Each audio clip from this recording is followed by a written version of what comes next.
Bonjour à tous, on se retrouve pour une nouvelle vidéo sur la chaîne Texama. Il y a François qui me regarde. C'est la troisième fois que j'essaye de refaire cette vidéo, il m'a interrompu. Je continue, fuck this shit. Alors, je commence par les news un petit peu de la chaîne, je pense que vous l'avez vu. J'ai fait une vidéo sponsorisée sur un logiciel qui s'appelle PDF Element 6. Je voulais juste répondre à certaines questions. Il y a des gens qui me disent pourquoi tu parles pas d'Intel, c'est gratuit ou autre chose. C'est une vidéo sponsorisée, le but de la vidéo, c'est je présente le logiciel, donc j'ai essayé de le présenter d'une manière assez neutre.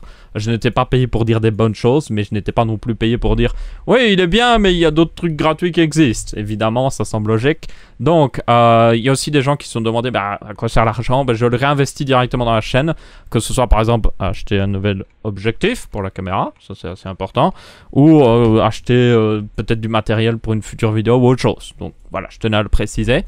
Donc il y en aura d'autres dans le futur, mais ce sera juste vraiment une fois de temps en temps, je dirais une fois par mois. Parce que il n'y a pas non plus 3000 offres qui tombent d'un coup du ciel et puis je vais en faire toutes les semaines ou je ne sais quoi. Faut pas déconner non plus. Donc voilà, je tenais juste à préciser à ce niveau-là. Et il y avait une autre précision, c'est au niveau de la vidéo sur la Xbox One X. Alors, le truc c'est, la vidéo sur Xbox One X, c'était juste une vidéo d'un petit peu information, parler un petit peu des capacités de la console et tout ça. Et le truc c'est que bon, les gens ont bien aimé la vidéo, mais après, genre quelques jours après sa sortie, elle s'est fait référencer par YouTube, j'ai l'impression, parce qu'elle a fait plus de vues. Mais le problème aussi, c'est qu'il y a des gens qui ne sont pas abonnés à la chaîne qui sont arrivés. Et eux, ils l'ont vu. Premièrement, il y en a qui ont mal regardé la vidéo. Du coup, en plus, comme c'est des gens qui n'étaient pas de la chaîne, j'ai changé le titre parce que je pense qu'il y en a qui le voyaient mal. Donc je me suis dit, au lieu de mettre bon plan 4K ou arnaque, j'ai mis bon plan 4K ou pas. Parce que je me suis dit, ils sont pas de la chaîne, peut-être qu'ils comprennent pas parce que je veux dire. Parce que je suis un petit peu... vous savez que je suis un petit peu en mode troll bien souvent. Donc c'est pas non plus comme si j'étais en mode, ouais, c'est de l'arnaque ou je ne sais quoi. Mais bon, juste pour m'adapter à des gens qui ne me connaissent pas du tout. Et le problème, c'est aussi... le truc, c'est que les gens qui recherchent, à mon avis, Xbox One X, il y a la plupart des gens qui recherchent maintenant, encore à l'heure actuelle, plusieurs semaines limite après l'annonce de la console, c'est certainement des gens qui veulent l'acheter. Et bien souvent, c'est aussi des gens qui sont fans Microsoft. Donc, évidemment, il y avait quelques, on va dire, fanboys Microsoft dans les commentaires qui n'ont même pas, pour certains, regardé la vidéo, qui ont directement critiqué. Alors que, littéralement, je vous résume la vidéo si vous ne l'avez pas vue. Mais en gros, je présente la console. Je fais un comparatif par rapport à ce qu'il y a déjà sur PC parce que la carte graphique, enfin le chipset graphique qu'il y a dans la Xbox One X existe déjà sur PC. Son processeur existe déjà sur PC. C'est une puce custom, oui, mais en fait le seul truc qui est custom, c'est qu'ils ont mis le CPU et le GPU sur la même puce.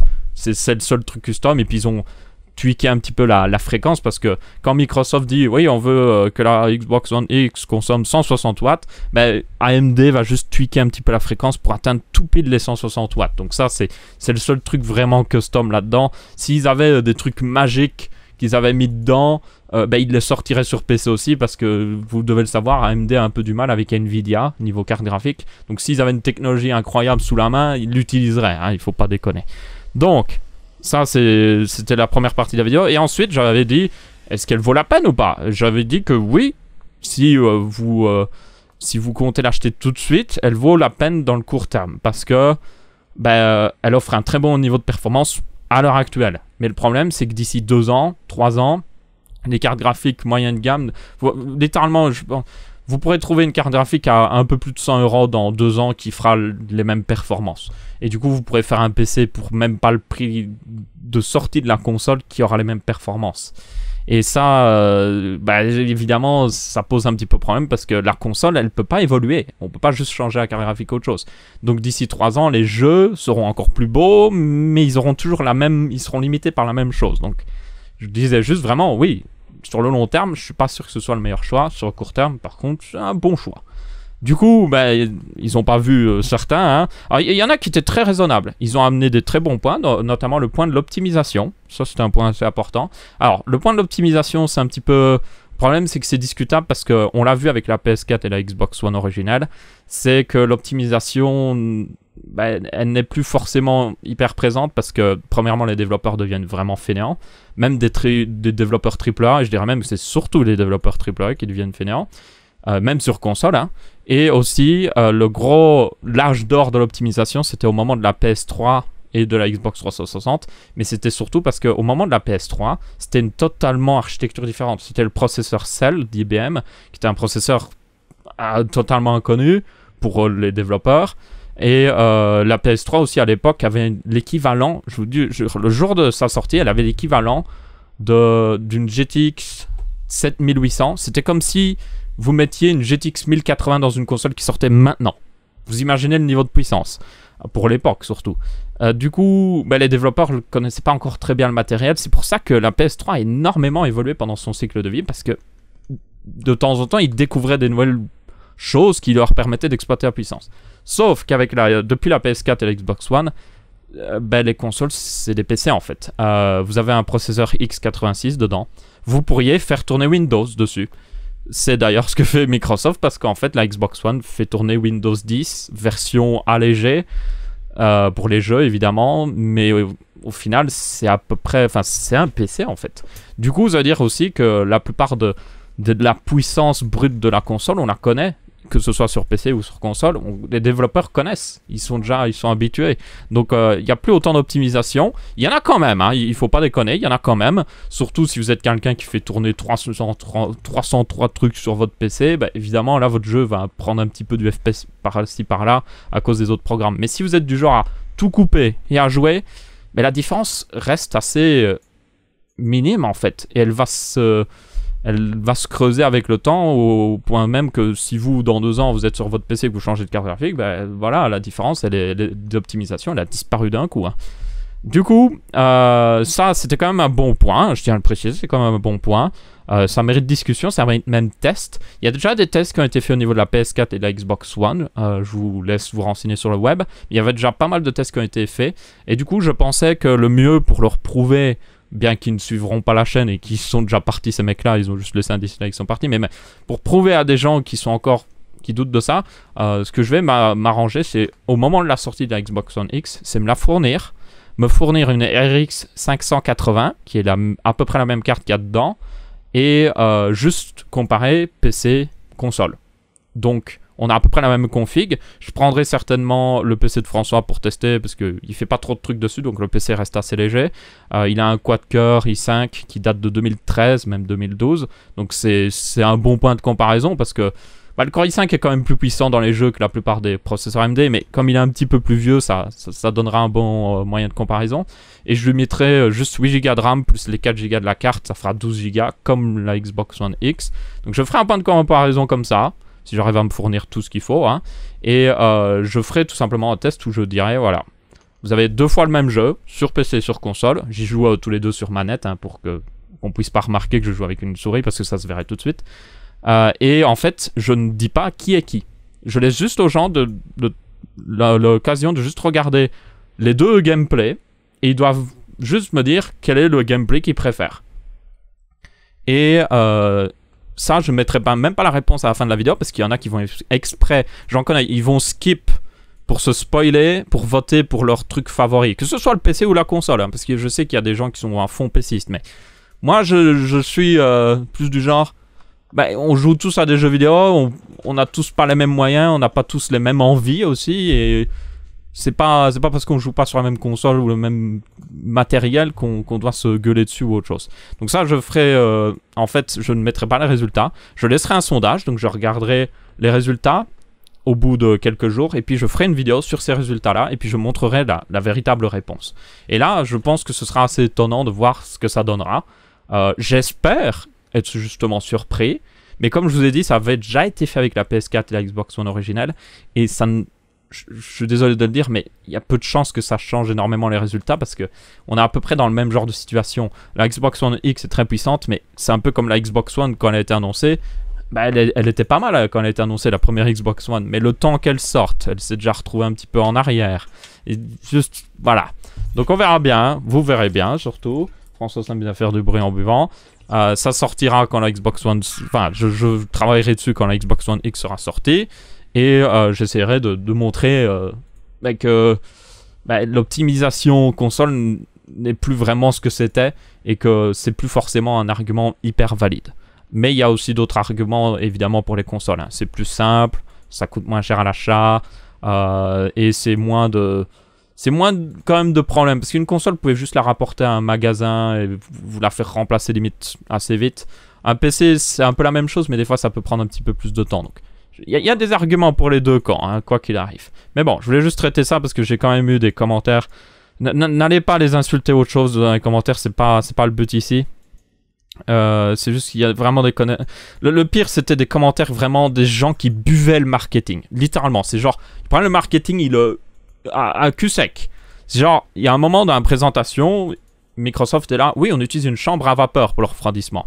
Alors, une chambre à vapeur, c'est cool, c'est un bon moyen de refroidissement. Et le truc, c'est qu'il y en a qui, je ne sais pas si Microsoft l'a fait exprès, mais il y en a qui l'ont ressorti du contexte en disant, ouais, il y a une chambre à vapeur, se dire qu'elle est puissante, en plus c'est une chambre à vapeur. Vous savez, j'ai vu un site littéralement que quelqu'un disait, ouais, va voir un dossier sur ce site-là, tu verras à quel point elle est puissante. J'étais voir le dossier, dans le dossier, je déconne pas, il y a une ligne du dossier, c'est, oui, la Xbox One X utilise une chambre à vapeur, comme la GTX 1080. Même la GTX 1070 n'utilise pas de chambre à vapeur. Donc en gros, leur phrase, ça veut dire ouais, c'est même une chambre à vapeur comme la GTX 1080, c'est-à-dire que c'est presque aussi puissant qu'une GTX 1080, et même la 1070 n'en a pas. Donc vous imaginez un petit peu le niveau, j'ai envie de dire, de renseignements qu'ils ont sur ce site web-là, pas beaucoup, parce que les chambres à vapeur, ça existe depuis très longtemps. Je me souviens encore des 4870 de chez Saphir qui avait des chambres à vapeur. C'était des cartes à 200 €. Et c'était en 2009. Donc, ouais, ça existe depuis très très longtemps. Et en plus, ces chambres à vapeur, c'est pas le meilleur refroidissement au monde. C'est bien si vous n'avez pas beaucoup d'espace. Et si vous avez un espace très rectangulaire ou très, on va dire, pas très épais ou autre chose. Parce que vous pouvez justement mettre un ventilateur en mode qui aspire l'air et qui rejette tout d'un seul côté. Mais dès que vous avez plus de place, le meilleur refroidissement, c'est des Coalduc. Et les Coalduc, c'est des tuyaux, vraiment, avec justement le même principe que la chambre à vapeur, mais sous forme de tuyaux. Et ça, je peux vous dire que à peu près tous les trucs en informatique utilisent un refroidissement comme ça. Votre ordinateur portable, même si vous avez un ordinateur portable à 300 €, il a un refroidissement comme ça. Donc, il n'y a rien d'exceptionnel au niveau de cette technologie-là. Il y a des meilleurs trucs pour refroidir selon ce que vous avez à refroidir aussi. Par exemple, la 1080 a une chambre à vapeur parce qu'elle est petite. Les GTX 1080 des vendeurs spéciaux, genre pas Saphir, Asus, MSI et tout ça, ils utilisent des meilleurs refroidissements parce qu'ils se permettent de prendre plus de place. Donc eux, ils n'utilisent pas des chambres à vapeur, ils utilisent des radiateurs avec des Coalduc et puis ils font aller dans plein de trucs en aluminium afin de mieux refroidir. Mais bon, ça c'est un sujet pour une autre fois. Dans tous les cas, quand j'ai vu ça, je veux dire, j'ai arrêté de lire ce dossier-là parce que je pense que tout était à peu près dit sur leur niveau de renseignement sur le sujet. Et juste quand j'ai vu ça, cette personne vraiment buvait le marketing et j'ai juste envie de dire, mais vous pouvez pas juste réfléchir un petit peu plus loin.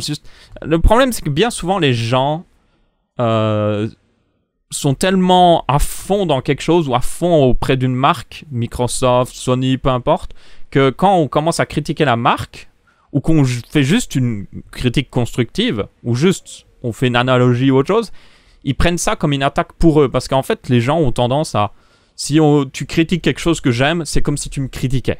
Donc ils le prennent sur eux, en fait. Et ça devient juste impossible de discuter avec eux, parce qu'ils se bloquent directement, limite, c'est genre, ils sont là, ouais, tous les PCistes nous insultent ou je sais pas quoi, alors que moi, ce que je vois souvent, c'est qu'il y a des insultes qui vont dans tous les sens. Que ce soit les PCistes, que ce soit les consoleux, tout le monde s'insulte l'un l'autre. Enfin...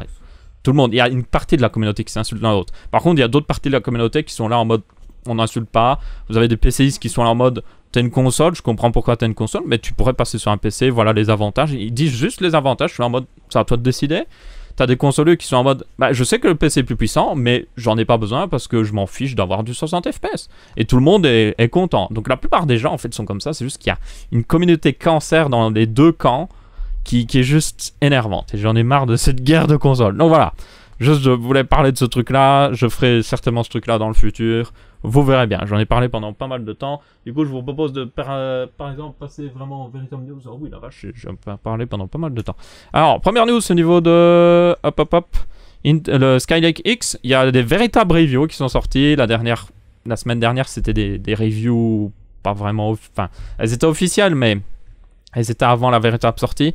Donc là, on a des trucs très intéressants. Donc, c'est à peu près confirmé hein, ce qu'on pensait. Donc, comme ça utilise la nouvelle architecture Skylake, qui n'est pas la dernière architecture d'Intel, hein, mais c'est du Skylake X, eh bien, la puissance en multicœur et en monocœur est augmentée. Donc, ça veut dire que même, par exemple, là, on voit le i7 7820X, qui est un 8 cœurs, arrive à devancer le Ryzen 7 1800X, qui est pourtant aussi un 8 cœurs. Donc ça, c'est normal, on s'y attendait. Je dirais même qu'au final, il a un bon prix, parce que 599$ versus 499$, ça va encore. Si on regarde juste le prix des processeurs, parce que ben, le processeur Intel est vraiment un peu plus performant, un peu plus de fonctionnalités, tout ça. Après, il faut aussi tenir compte que, par exemple, le Ryzen 7 1800X, tu peux l'avoir sur une carte mère à 130€, alors que le i7, enfin le i9 plutôt. Oui, d'ailleurs, ils ont mis i7 alors que ça devrait être i9, non? Ils ont mis i7 pour cela. Je sais pas s'ils se sont pas trompés. Bref, dans tous les cas, ça devrait être... y aura une différence de 100€ entre les cartes mères, entre les deux plateformes. Donc, autre truc à comparer, c'était le 7800X par contre, qui lui est un 6 cœurs. Lui, il est moins intéressant parce que vous voyez le Ryzen 7 1700 qui est moins cher, fait mieux. Donc là, il perd de son intérêt, surtout qu'il demande encore une fois une carte mère un peu chère. Le 7900X est le roi, littéralement, parce qu'il a les meilleures performances, tout ça. Mais il est aussi dans une position difficile parce que à 999$, Threadripper devrait sortir à peu près 1000$ aussi. Et ce sera des 16 cœurs, 32 threads. Donc, on verra bien. On verra bien. En tout cas, au final, oui, le plus intéressant, je dirais, c'est le 7820X, finalement. Qui est pas trop mal au final. Mais les autres sont un petit peu... Alors, le 7800X, c'est clair, il est déjà en péril, vu ce qu'il y a autour de lui. Mais le 7900X, il faudra voir si ça va vraiment l'affecter. Donc là, les performances sont plutôt... C'est vraiment à peu près ce qu'on s'attendait. Donc, c'est meilleur que Ryzen, forcément. Mais pour un prix plus important. Et par contre, le truc le plus étonnant, c'était que... Alors non, il faut que je revienne un petit peu en haut. Voilà. C'était au niveau de la consommation. Regardez la consommation du Ryzen 7 1700. Il consomme 65 watts et 40,42. Alors, je tiens à préciser que c'est le test d'AnandTech, qui est un très bon site. Et eux, ils testent vraiment la consommation du CPU, parce qu'ils trafiquent un petit peu des trucs pour vraiment voir la consommation du CPU. Donc, d'autres sites vont vous mettre plutôt la consommation de tout le PC. Alors que là, c'est vraiment la consommation du CPU. Donc, c'est très intéressant de voir que, par exemple, le Ryzen 7 1700 est vraiment... au niveau de ce qu'avait annoncé AMD, parce que AMD a annoncé que c'était un processeur à 65 watts, et il est à 65 watts. Le Ryzen 7 1800X, même chose, 91,95, il a annoncé à 95 watts. Et quand vous regardez, par exemple, même le 7800X, le processeur 8 cœurs, donc, non, ça c'est le 6 cœurs, il est à 146 watts, et le 10 cœurs est à 149 watts. Donc il n'y a pas trop de différence par rapport au nombre de cœurs, mais il y a quand même un truc que vous voyez directement, c'est qu'il consomme beaucoup plus. Et là, on est en train d'arriver dans une situation où il y a plein de gens qui se moquaient d'AMD, genre « Oh, ça consomme beaucoup, ça chauffe beaucoup ». Et là, au final, ça consomme pas beaucoup et ça chauffe pas beaucoup. Donc, c'est assez marrant à voir. Ça aussi indique un truc très important, c'est que tout simplement, Intel a dû, pour vraiment booster les performances, booster aussi la fréquence. Et du coup, ils ont dû augmenter le voltage du CPU. Et il y a beaucoup de trucs, vous avez un voltage idéal pour tout CPU, toute carte graphique. Et dès que vous commencez à dépasser ce voltage idéal, la consommation explose. Et j'ai l'impression qu'ils ont dû dépasser le truc idéal pour offrir suffisamment de performance pour justifier ces processeurs. Parce que quand on regarde même le 5960X, qui est un 8 cœurs, il est à 132 watts. Donc même lui ne consomme pas tant que ça. Et il y a aussi le plus représentatif, c'est le 7950X, qui était un processeur 10 cœurs, je vous rappelle, et à 110 watts. Donc lui, il était vraiment à son voltage idéal, parce que lui, il a une consommation raisonnable vu le nombre de cœurs.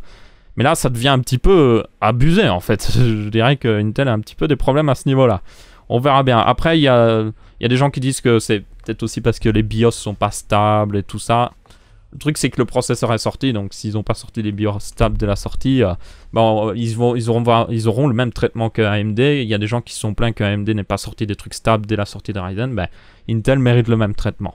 Bref, donc ça c'est encore une fois des processeurs intéressants, mais il faudra voir Threadripper. Et puis on avait le 7740X, donc c'est Kaby Lake X, donc c'est la nouvelle architecture mise sur une carte mère haut de gamme, mais au final c'est le même processeur. Donc en fait, ce i7 7740X, c'est le 7700. C'est le même. Sauf, il a une fréquence légèrement supérieure, mais le reste est le même. Sauf, par contre, il est sur une carte mère qui coûte 2 fois plus cher, sans raison valable. Il n'utilise même pas... Alors, l'intérêt du X299, c'est que vous avez de la mémoire quad channel. Ben lui, il ne le supporte pas. Il fait que du dual channel, donc vous pouvez même pas utiliser ça. Il profite même pas de toutes les lignes PCI Express, il n'en a que 16. Il est juste... Je ne comprends pas l'existence de ce processeur, et dans ce test-là, qui est fait par Gamer Nexus, très bon test, eux-mêmes le disent, ce processeur n'a aucune raison d'exister. Littéralement. Et encore une fois, il a aussi un autre problème, il chauffe énormément. Il overclock à pratiquement 5 GHz. Alors, il s'overclock très bien, mais il chauffe, mais même sur des refroidissements haut de gamme, il chauffe à mort. Et c'est juste sacrément étonnant de la part d'Intel d'en arriver à ce genre de situation. Donc on sent vraiment qu'ils sont stressés et qu'ils sortent des trucs un peu à l'arrache, littéralement. Donc oui, je vous dis directement, ne l'achetez pas. La justification d'Intel pour sortir ce processeur, c'est qu'ils disent « Ouais, c'est pour ceux qui voudraient peut-être acheter un processeur haut de gamme plus tard. » Donc encore, tu t'achètes la grosse carte mère, tout ça, et puis tu achètes ce processeur-là parce que tu n'as pas encore les sous pour prendre le 10 cœurs ou je ne sais quoi. Je suis désolé, mais à ce moment-là, tu économises un petit peu plus longtemps et tu prends le 10 cœurs après parce que tu as déjà payé 300 € pour un CPU que tu ne pourras pas réutiliser, quoi. Mais bon, vraiment, je sais pas quoi dire. C'est vraiment décevant, je trouve. Alors, en même temps, il y a aussi AMD qui a annoncé Epic. Donc, on a des premières analyses dessus. Donc, ils sont sortis officiellement. En tout cas, enfin... Celui qui est sorti officiellement, c'est le 32 cœurs en fait. Les autres plus bas, donc les 22 cœurs, les 24 cœurs et tout ça sortiront après. Donc là, il y a une petite analyse si vous voulez la lire en anglais qui est très bonne d'Anantech évidemment. Donc il faut encore attendre. Alors il y a quelques chiffres de performance qui sont sortis et tout ça par rapport au Xeon V4, c'est leur concurrent. Hein. Mais évidemment, il faudra voir. Ce qui était assez intéressant, c'est qu'ils ne consomment pas trop au final par rapport au niveau de performance qu'ils donnent. Et ça, c'était vraiment intéressant. Donc, on verra bien ce que ça donnera quand il y aura des véritables reviews sur le sujet. Mais ça pourrait nous donner un avant-goût de ce que donnera Threadripper, à mon avis. Donc ça, c'est plutôt cool.